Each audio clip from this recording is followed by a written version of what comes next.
This is the Superpowered Mind podcast for inquiring individuals who are tired of the struggle for peace, happiness, and clarity.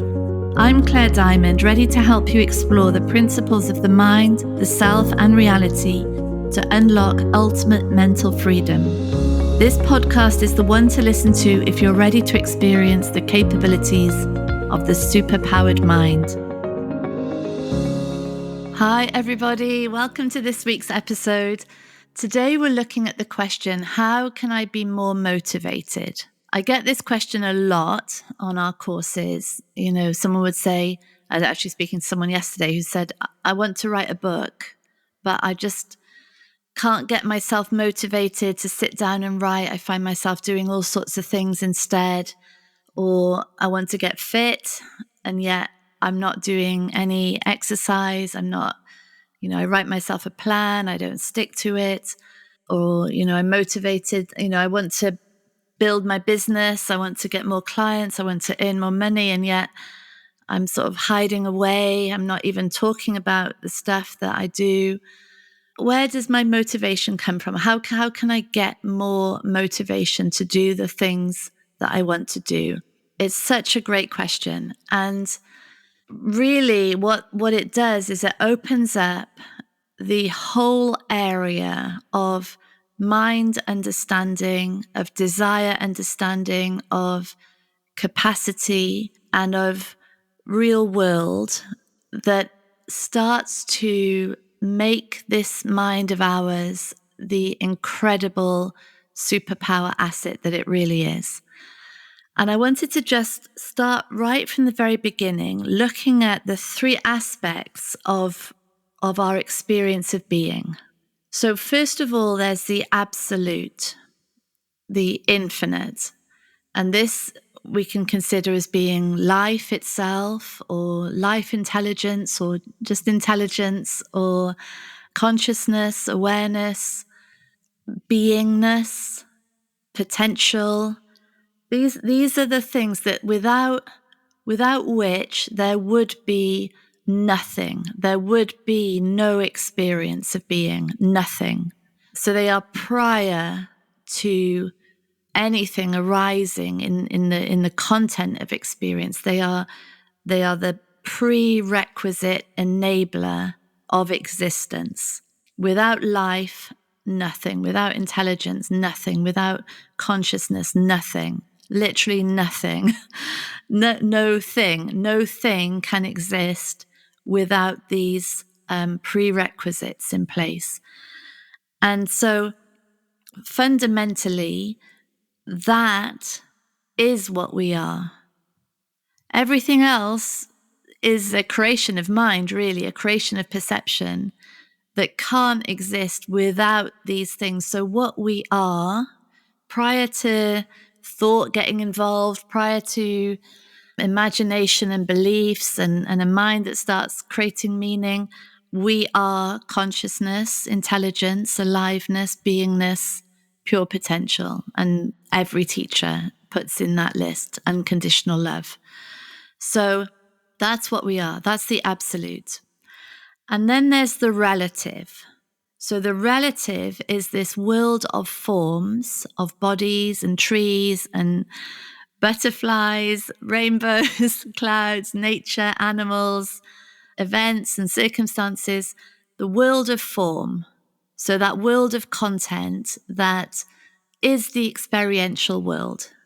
And it's a relative world because it changes according to the perceiver. And it changes, in the case of humans, profoundly in the case of the perceiver's mood or mental state or need in that moment, focus in that moment. Everything changes. Like that video where you have to count the number of passes of the basketball and the mind completely misses this person in a bear outfit wandering around because there's just such intense focus on something else that the other thing doesn't even enter reality. So there's this relative world that is there and yet not really there in the way that it appears. It appears as a function of perception. So it's a created relative world.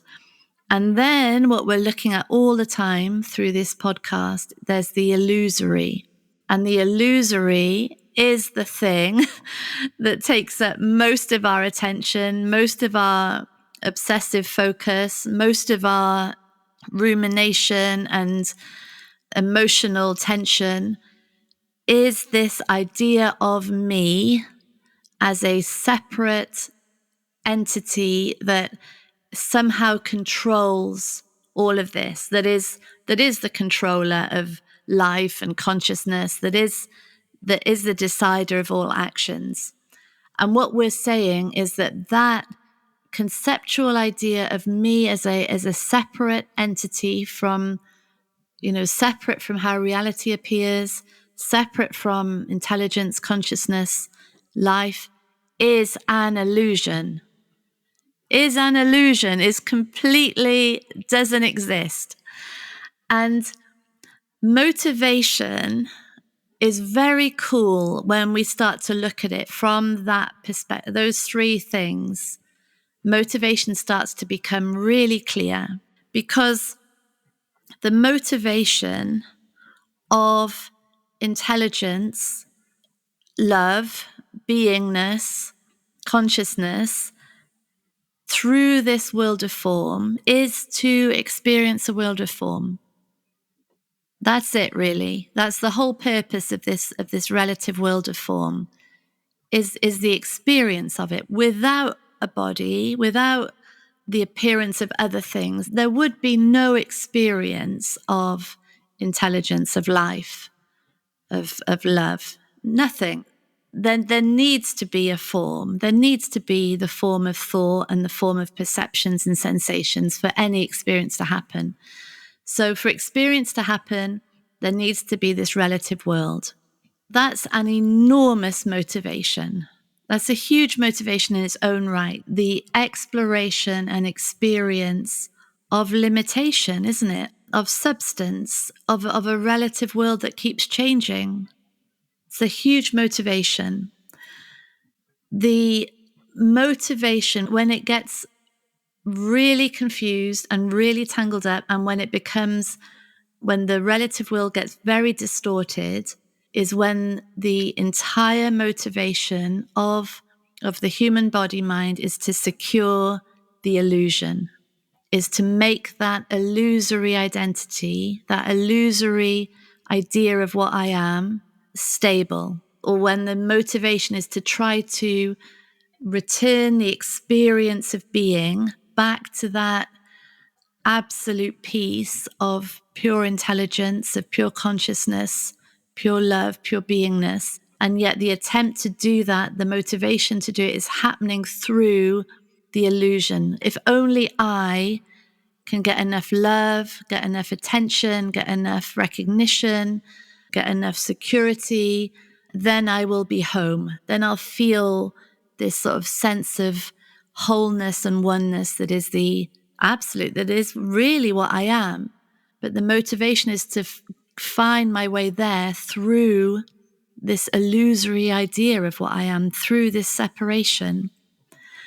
And so I know these concepts are quite hard, but just it's worth hanging out in these, because it starts to make it really clear that motivation to secure the identity is impossible to fulfill.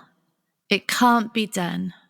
And it means that when that's the ongoing attempt, capacity and resources will be put at that with no end, with no feedback really that says, stop. This isn't going anywhere. This isn't doing anything. In fact, it's just making it worse. All of that attention, all that energy, all that thinking, all that strategizing to feel whole, all it's doing is creating a deeper and deeper sense of separation. So motivation, the question, how do I get more motivation? That's not the issue. The issue is, what is the motivation for? What is really wanted here? Because if that can't be achieved, there's no matter how much motivation is put in it. In fact, the more motivation that's put into it, the more problematic becomes the experience of being. The more alienated we feel, the more exhausted, the more frustrated, the more unfulfilled. We can really see how this confusion about what we are puts everything on a track that ultimately creates more and more confusion. And really what I see as the sole purpose of life in this form, this experience of being, is to return the whole system back to truth. So the mind starts to understand these three things: absolute, relative, illusory. And in that understanding, all of those wants, that conviction of separation, which is the ego identity, which does come from knocks to the system, from learned shame, learned insecurity, learned desperation, that can be recognized for what it is, which is a learned sense of separation, which is there to be healed, there to be understood. When it gets tangled up in the world of apparent other people, in the world of work and money and health and appearance and friendships and partners, when we're trying to find wholeness, when we're trying to end that torture of feeling separate through the relative world, there's total confusion. And the want, the surface want, I want to have a good relationship. I want more money. I want a nicer house. I want to be more fit. I want to write a book. When those are tangled up in the underlying want, which is I want to secure myself, I want to feel right, I want to feel whole, we can see why motivation gets either blocked or goes into overdrive, because it's not actually about the thing.